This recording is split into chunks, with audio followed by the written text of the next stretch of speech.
You're listening to Whoa! Potluck.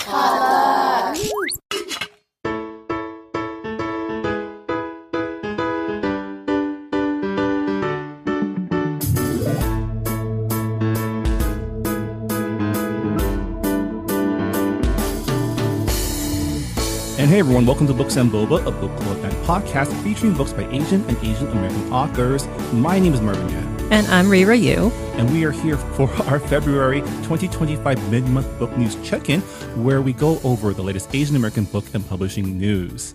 Rira, we've made it. We've made it to February. Made it to February. Yeah. Yeah. I never thought that I would see the day. January felt like it was 4 years. I know. Now we're already in the second week of February. It will be Valentine's Day when this episode drops. So happy Valentine's Day to those who celebrate. Yeah, I guess before we move on, as always, a reminder that the Books and Boba podcast is supported in part by you, our listeners. So if you enjoy what we do here at Books and Boba and would like to become a bigger part of the podcast, head on over to patreon.com/booksandboba, where as a Patreon supporter, you can gain access to our members-only Discord server, where we discuss all sorts of topics, including our monthly book club picks in real time, as well as access to monthly bonus podcasts. Yeah. So we missed mid-month last month because too many things were happening. So we are playing catch up for this episode. Yeah. We've got a hefty list for you today, which is good. It's good to see in this age of anti-diversity from the government, books by Asian and Asian American authors are still being announced and published. So yeah, kudos to all the publishers, all the people writing books, making books, creating books, producing books. We love to see it.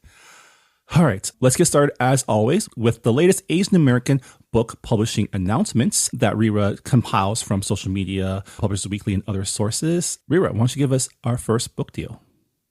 All right, so our first book deal is in a preempt, Harper Via took world English rights to 2 novels by 2023 Penn Translation Prize winner Tiffany Tsao. The first title, But I Won't Miss Me, is a genre-bending meditation on trauma and motherhood set in a world of new mothers who face rebirth, in which they birth an identical fitter self who eats the original mother and takes her place. The book explores what unfolds as one mother emerges from the process sickly rather than strong. Publication is set for spring 2026. Yeesh. What in the Bong Joon-ho?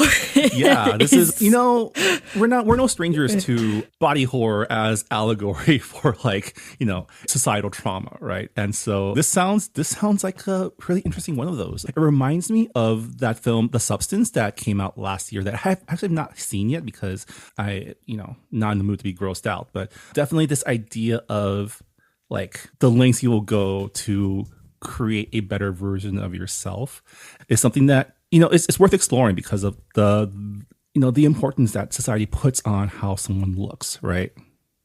Yeah, and also I think people really underestimate the trauma that women go through when they give birth, not only just the physical trauma of it, their body is broken, but also it's their first time being a mom and it's taking on a new identity. It's very alien and you just have to kind of get used to it without any really support from society because usually they're so focused on the baby. So yeah. I think this is a really interesting way to explore that trauma of motherhood. Yeah, so congrats to Tiffany on the book deals. I'm looking forward to what the second book is going to be about. I wonder if it's going to be just as unhinged. All right, next up, Coca-Cola acquired world rights to The Magnificent Banyan Tree and the Green Tong Lao by Stephanie Ellen Tsai and illustrated by Ishita Jain. The picture book is about an apartment community frustrated by an invasive banyan tree until one dark and windy night fills them with gratitude for its strength. Publication is set for fall 2026. So this is totally a metaphor for immigrants, right? I mean, are we an invasive species? Whether or not we are is what we're seen to be, right? I guess so. I'm trying to remember what a banyan tree looks it's one like. Of those, it kind of looks like a bigger bonsai, right? Kind of like the trees. I see. Okay. Going all different wild directions. I'm looking at it on Google right now, and it really reminds me of Totoro, like the giant like mushroom tree that they show up when they're like kind of like flying the kids around at nighttime. I mean, the defining characteristics is kind of like the twisted branches that kind of gets everywhere. Yeah, and there's a lot of branches just like hanging around. I can see why the neighbors are like, why is this here? Especially if they live in an apartment complex. It's not really a plant that you see in a yard normally. But you know, sometimes things you think are invasive can be very beneficial to you and the community. So let's not judge a book by its cover. I think this is a really great lesson to teach kids. Like, let's not judge something based on what society or adults tell us to judge it. Right? Make your own mind and see how the quote unquote invasive species really does interact with the community. Yeah, I mean, this is a kind of counterpoint to Marvin's point here, but like LA has a bunch of eucalyptus trees that are, you know, considered invasive and they're not native to California, and they contributed a lot to the fires because they are highly flammable. So I mean, yeah, I'm playing devil's advocate here. Whoa, didn't realize we were sometimes anti-invasive trees here. Invasive plants. Sometimes you need to take them down. But congratulations again to Stephanie and Ishita. All right, so our next book deal is Penguin imprint Nancy Paulson Books bought world rights to Go Tuk Tuk Go by Varsha Bajaj, the author of Thirst, and illustrated by Bao Luu. The picture book is about a three-wheel taxi who's excited for Mumbai's Diwali celebration, but can't help comparing himself to the bigger, more powerful vehicles in the crowded streets around him. Publication is slated for fall 2026. So this is like a Cars world, right? Where the cars are anthropomorphic. Yeah. That's pretty cute. I've never ridden on a tuk-tuk, but they look pretty cool. I would tell the tuk-tuk in this book, hey, like, hey, you're cooler than a sedan. You're cooler than a sedan. You're cooler than a bus. Like, would you ride a tuk-tuk if you went to India? I mean, probably, like, for the experience. I also think that they could probably weave through traffic better, right? That's true. I feel like this will be a definite yes if I was 10 years younger. But now that I'm old and fragile, I might be a little hesitant. But yeah, this sounds like a lot of fun. Really cute. I'm looking forward to seeing what the cute little tuk-tuk looks like. All right, next up, Levine Corrado acquired Moon and the Galactic Peacekeeper, a graphic novel trilogy by debut creator Francis Lee. The series follows a human girl teaming up with her beloved crew of peacekeepers on missions across the galaxy, all while she tries to get back to Earth and the mom and dog she left behind. Publication of Book 1 is slated for fall 2025, with Books 2 and 3 to follow on a yearly schedule. So, Star Trek. Or Guardians of the Galaxy, right? I guess so, yeah. Right, because she leaves behind Earth to go on this galactic adventure, but, you know, with a Korean, presumably American protagonist, which sounds fun. Man, I would be so sad if I left my dog behind. I mean, leaving your mom behind is pretty sad too, but if you add a dog into the equation, I'm like, no, I'm so sad. Learning a lot about Riva's priorities here. Dog, then mom. But you know, the dog is reliant on you, right? Presumably. So, you know, if you leave a dog behind, well, it's also like, you know, like dogs' lives are so short compared to humans, you know? So it's like by the time you come back from the mission, like you don't know if that dog is still alive. Like you were that dog's everything. Like we're pretty much like token elves to dogs. Like we live an enormous length of time compared to them. So that's true. You're gonna come back. It's sad. It's been 85 years. The dog's off. When my husband went back to his childhood home, like a number of years ago, like his dog had not seen him for like 3 years, and the dog had like gone through some health problems. So like when the dog finally saw him with this bad vision, he started crying, and I'm like, oh my God, the dog is crying, and it's been so long, and yeah, it's sad. But you know, Galactic Adventures, it sounds like something really fun. I mean, maybe it's worth the sacrifice. Yeah. All right, next book deal is Holiday House acquired Moniza Hossain's The Fear Factory, a middle-grade horror novel in which a lonely boy travels to his family home in Singapore to connect with his deceased mother.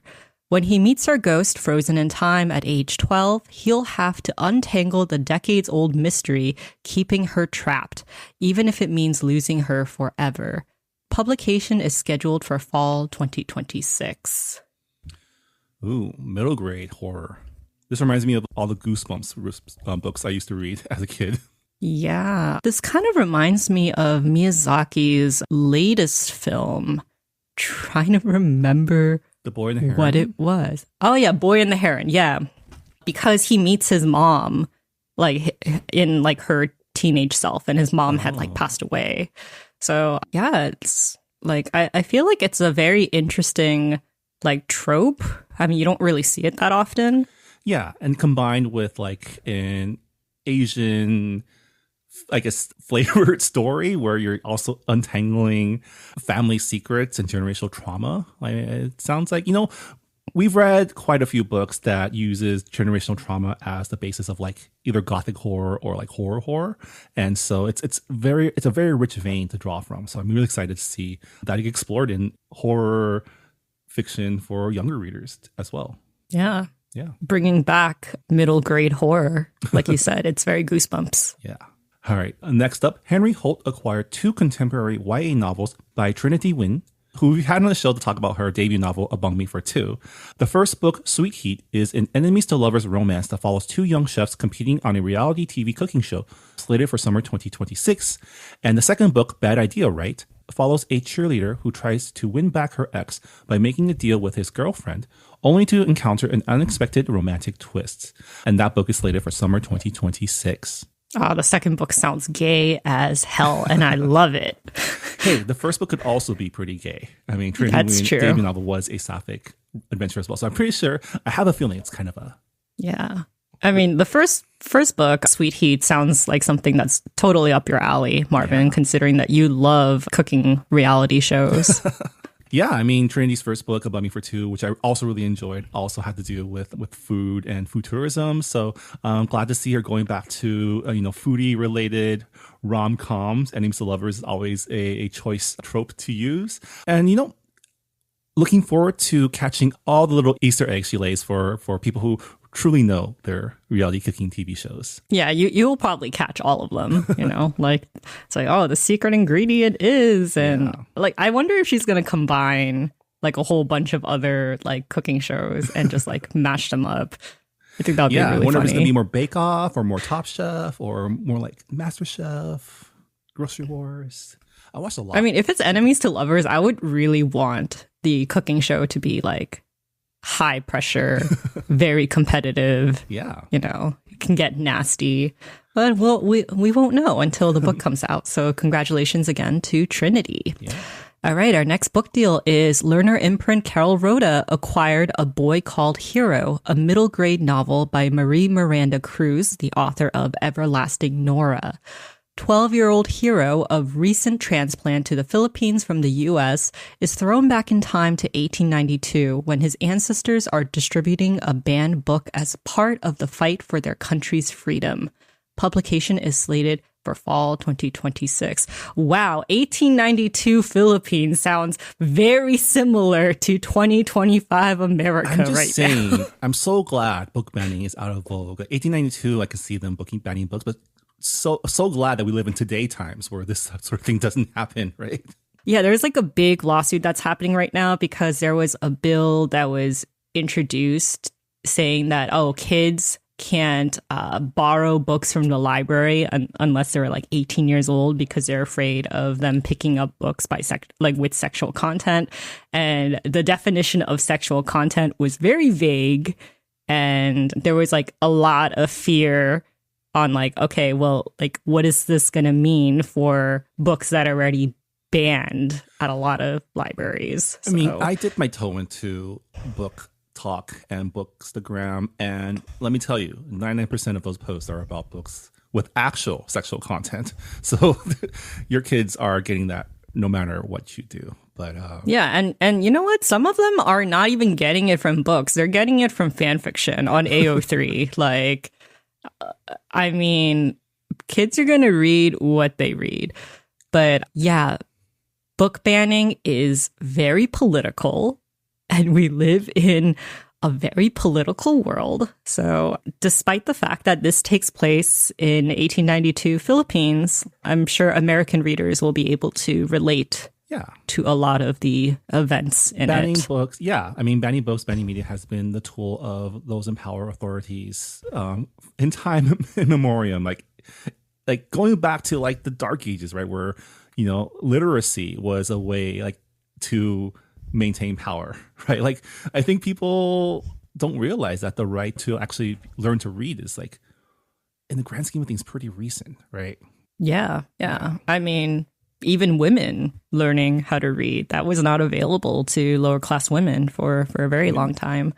But yeah, I'm at a point with this current government where I'm like, I'm gonna start buying physical copies of books that might show up on their banned radar, because I honestly don't know. Yeah, because digital stuff can be erased so easily. Yeah, I mean, it's only been a month, and you know, we here at Books and Boba are also trying to figure out what our role in this fight is. But unfortunately, as much as we do rail on capitalism, we do live in a capitalist system, and so the best way to show your power is to show them what you are and aren't willing to buy, who are you are and aren't willing to buy from. And it's really hard these days because everything is so consolidated, and a few companies own everything. But you know, I think, and this is like, we'll get back to book news after this, but like being aware, being active in knowing where you're consuming from is really important. So yeah, new world we're living in. You know, I just want to go back to a world where I don't need to think about everything I do all the time. But you know, that's also a privilege, you know? Yeah. Yeah. One thing that I want to mention about this book, A Boy Called Hero, the main character is a transplant to the Philippines from the US. So it's essentially like a reverse immigrant story that we're used to. Fun fact, my Chinese given name, translated directly, is also Hero. Oh, yeah. All right. Moving on. Our next book deal, Sleeping Bear Press acquired world rights to Afternoons with Ammama, a picture book by Meghana Narayan. In Afternoons with Ammama, a girl cherishes the magical moments with her grandmother. From cooking South Indian dishes to uncovering the garden's secrets, their afternoons are full of joy and unexpected discoveries. Publication is slated for spring 2027. I love books where like the kid has a bond with their grandparent. Yeah, you know, there's always going to be room for a nice, sweet story about family bonding. And as someone who recently had kids, it is important for them to have a relationship with their grandparents, as well as having more books to discuss these things with them once they're able to understand and have a conversation. So yeah, I really appreciate just the sheer number of Asian American related children's books that are available to me now, you know, in 2025. Again, another reason why diverse books are important.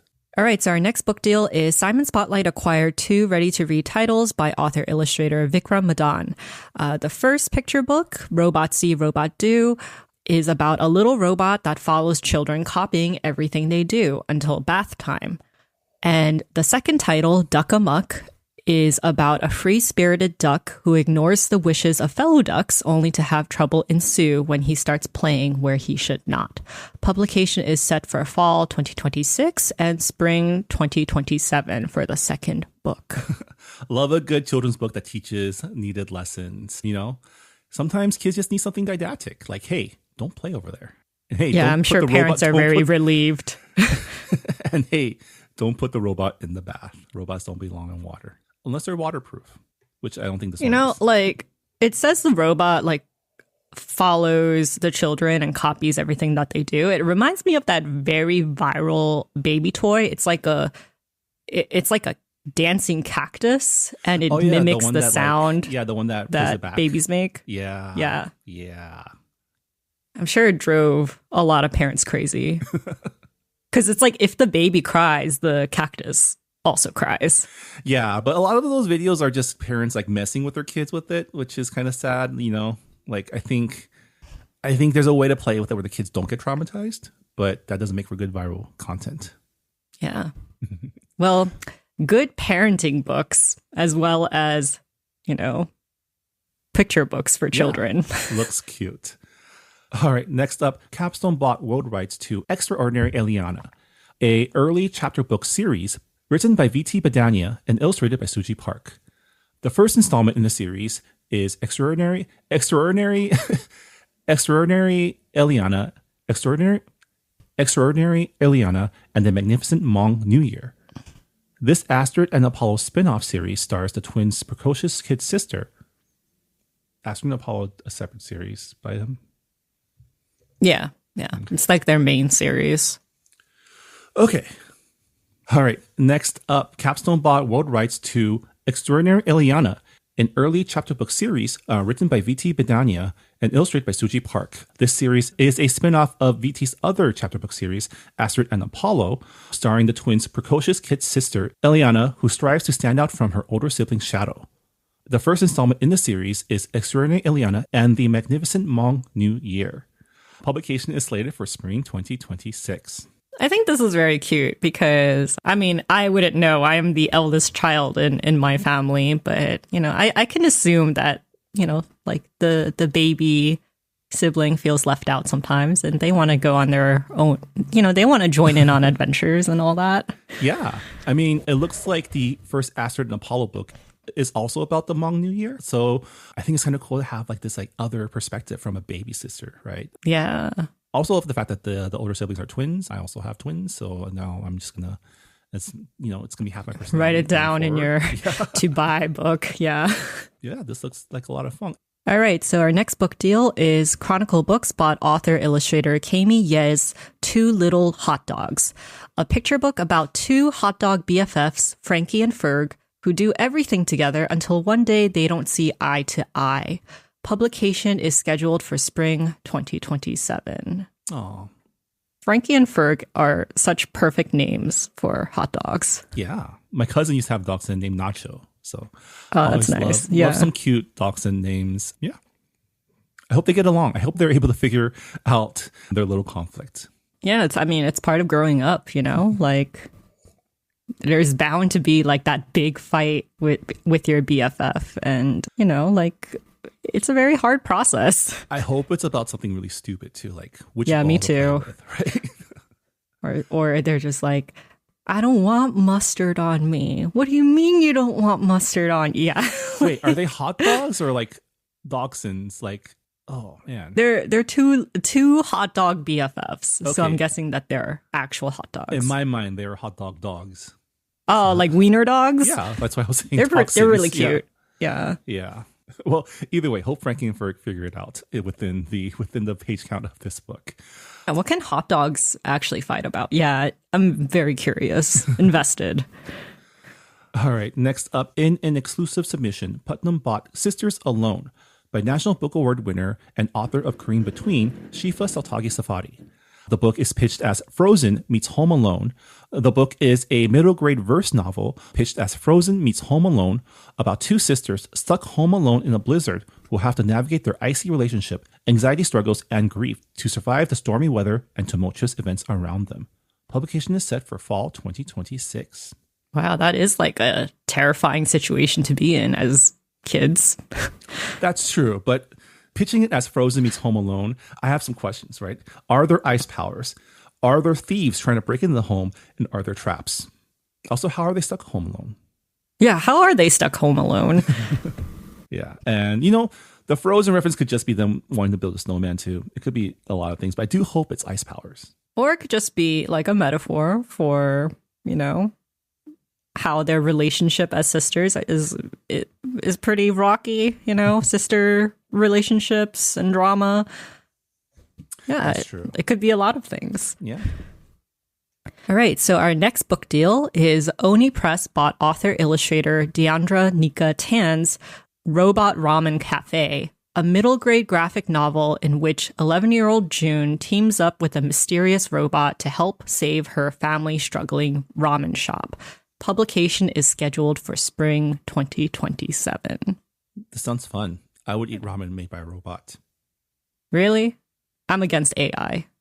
But yeah, like, we've read some stories where the kid is a restaurant kid who is trying to like save their parents' restaurant. So it is a trope that I am familiar with. But robot being thrown in there, yeah, that's new. I mean, this sounds like it takes place in like a cyberpunk world where, maybe robots have gained consciousness and are treated as people. In that case, I'm totally down for a mysterious robot coming to help this kid save her family's business.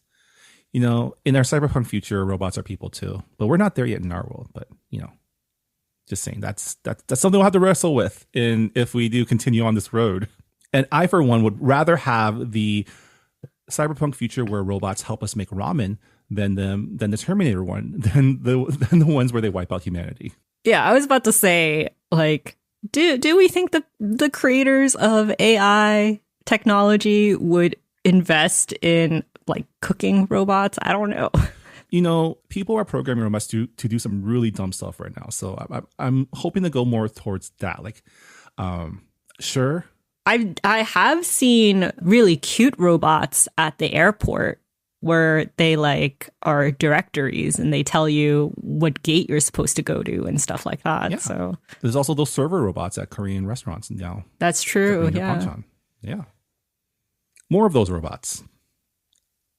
Yeah. Less Terminator robots.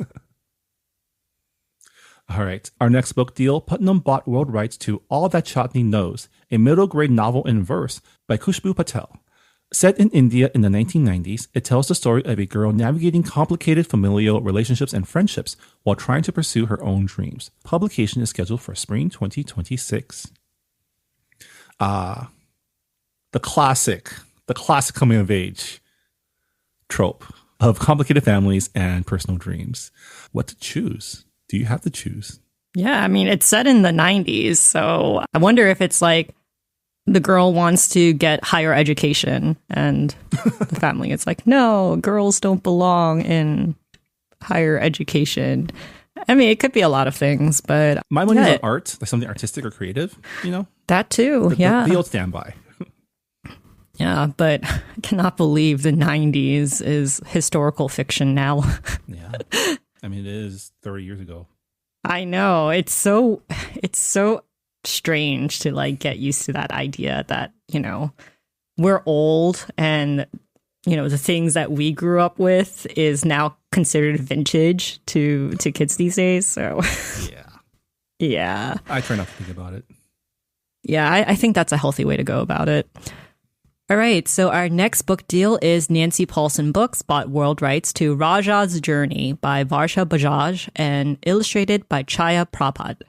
This picture book tells the story of a girl's beloved hand-carved elephant, which is stolen from her by a British officer and eventually ends up in a museum. Publication is scheduled for spring 2028.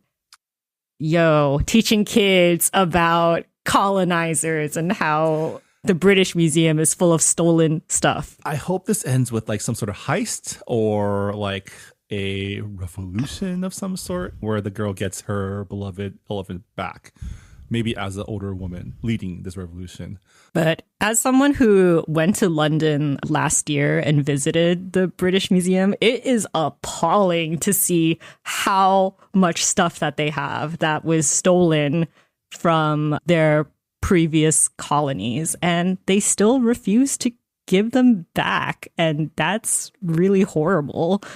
Yeah, there's a great podcast called Stuff the British Stole that tells the stories of a lot of these things, so definitely check it out if you're interested in learning what other things the British have stolen from the world. All right, and our final book deal, Algonquin young readers acquired Jade Zhang's The Last Giant, an epic high fantasy middle grade graphic novel about a girl who embarks on a quest to save her village from monsters and discovers the magic and secrets of the lost giants. Publication is scheduled for winter 2030. I feel like we have a lot of middle grade graphic novels for this month's book deals. And that's really cool because I feel like graphic novels are now being considered more seriously as, it's like reading a graphic novel is considered reading. It doesn't have to be just all prose. But giants, that is not a fantastical creature that I see often in stories. They're usually the bad guys. Is she a giant or is she amongst No, she's giants? she is on a quest and she discovers the secrets of the lost giants. Okay.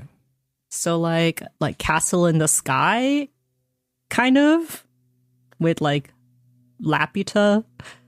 Sorry to the people who don't watch Ghibli, but that is kind of the vibes that I am getting from this. I'll take your word for it because I'm one of those people I've never seen Castle in the Sky. Oh, Marvin, you need to. I really hope that you introduce your kids to Ghibli films and, you finally familiarize yourself with some of the best animated films in history. I feel like I need to because I need to know which ones are age appropriate to show my kids at what age, because I know some of the Ghibli films are pretty effed up. Oh yeah, don't show Princess Mononoke to your babies. Yeah. All right, so that is the last of our book deals, and we're going to move on to book news.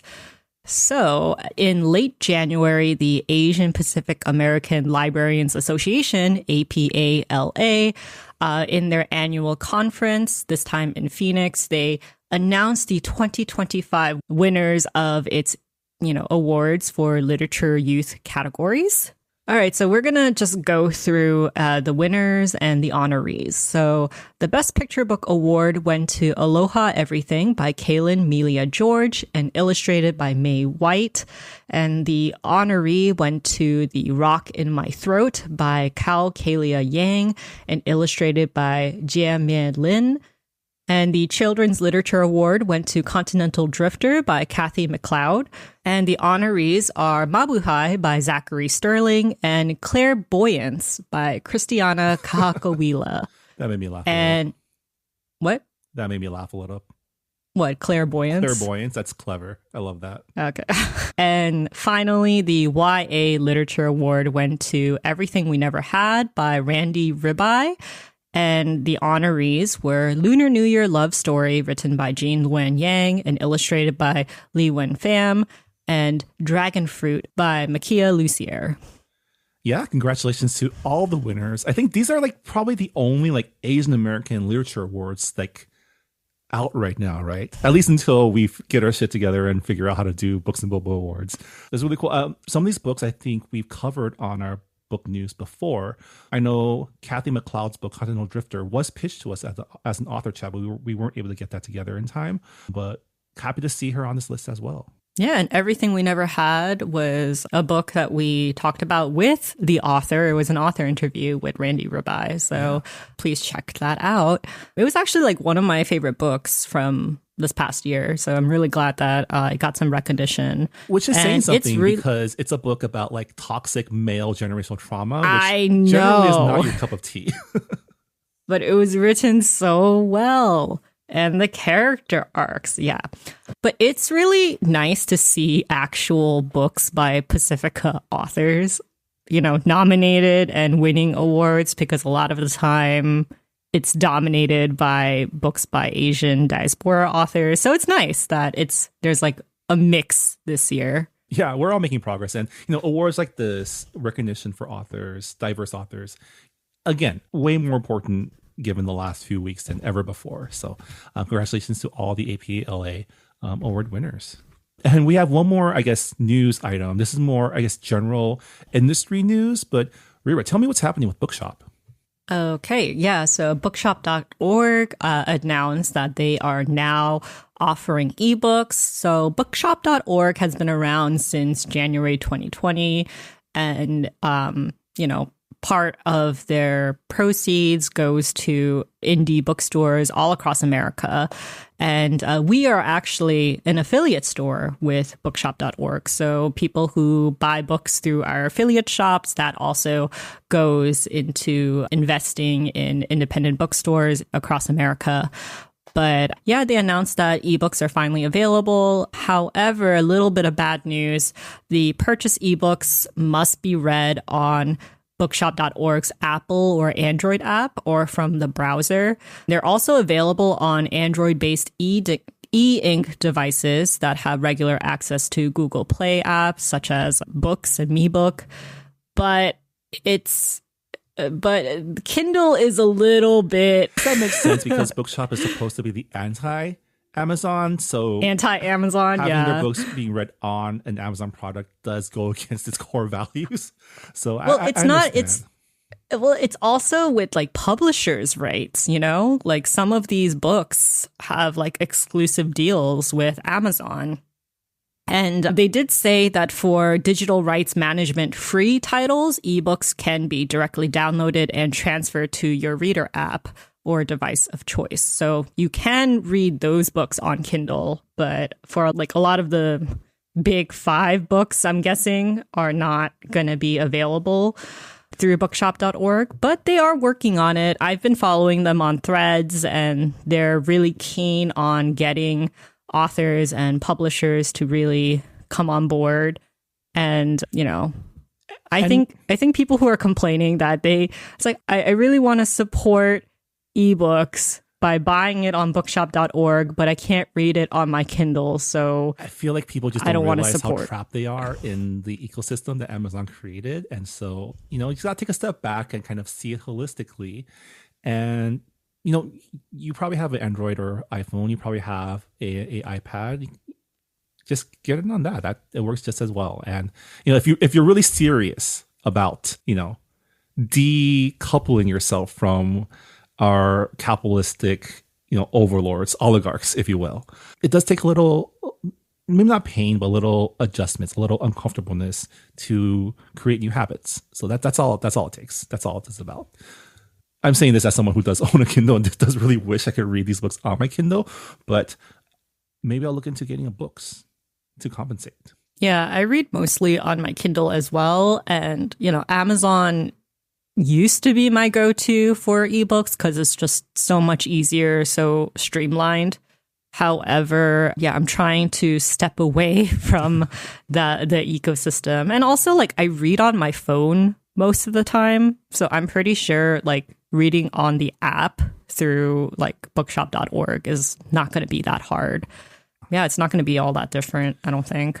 On the bright side, our February book club pick, The Verifiers, is available as ebook on Bookshop. So if you haven't picked up that book yet and want to read along with us, you can get it on you can get it on the Books and Boba Bookshop. One cool thing that bookshop.org did was for the first week of sales for their ebooks, 100% of the profit went to independent bookstores. So I thought that was like a really cool way to, support the community, because the book community is a community, and we should really try to break away from Amazon. Yeah. And for, I don't think they're listening, but for the publishers, it would behoove you to, take this as an opportunity to give yourself some more bargaining power, like by not having Amazon be the only place you can get books. You can actually get better deals. So, win-win in the capitalistic sense as well for you, not Amazon, but, they have no money. All right. Well, with that, that'll do it for our mid-month book news check-in for February 2025. As always, thank you, Rira, for compiling all of our book announcements and book news. Before we go, just a quick reminder that our Books and Boba book club pick for February 2025 is The Verifiers by Jain, a mystery thriller about a Chinese-American woman who gets recruited to become an investigator for a referrals-only online dating detective agency, who gets drawn into an increasingly messy case involving personal and corporate deceit. Yeah, and surprisingly, this is Marvin's pick and not mine. I know that, like, I know when it comes to like true crime and mystery, and like that's usually my jam. But Hey, I've also become a fan of mystery and twists on the mystery genre from reading, I guess, your picks here on Books and Boba. So, having a lot of fun going through this. We are reading along with our Patreon supporters. So if you are a Patreon supporter, we'd love to hear your thoughts on the book as we read along. And for those of you who've already finished the book and have thoughts to share, you can let us know either on our Discord or on our Goodreads forums. As always, we'd love to include your feedback on our discussion episodes whenever possible. And with that, that'll do it for this episode of Books and Boba. Thank you so much for listening. Happy February, and we'll see you all next time. Bye, everybody. Thanks for listening to Books and Boba. This podcast was hosted by Marvin Yue and Rira Yu and edited and produced by Marvin Yue. Follow the book club on Twitter and Instagram by going to @booksandboba and engage with us on Goodreads on our Goodreads group. You can also check out past episodes of the podcast by going to booksandboba.com and by subscribing to us on your favorite podcast app. Don't forget, you can support Books and Boba and Asian American authors by purchasing books at our bookshop.org account. Check out the link in our show notes and also at booksandboba.com. Books and Boba is a proud member of the Potluck Podcast Collective, a collective of Asian American hosted podcasts featuring unique voices and stories from the Asian diaspora. Learn more about the collective and check out our fellow Potluck shows by visiting the website podcastpotluck.com. Thanks for listening.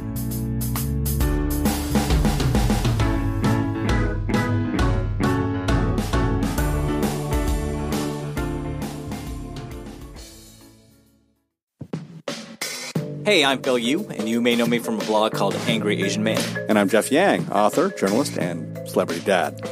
We host a podcast called They Call Us Bruce, an unfiltered conversation about what's happening in Asian America. Each week or so, we host a discussion about some of the most vital and interesting topics in our pop culture and our community. Bring in guests who are shaping and informing this thing called Asian America from Hollywood to DC and beyond.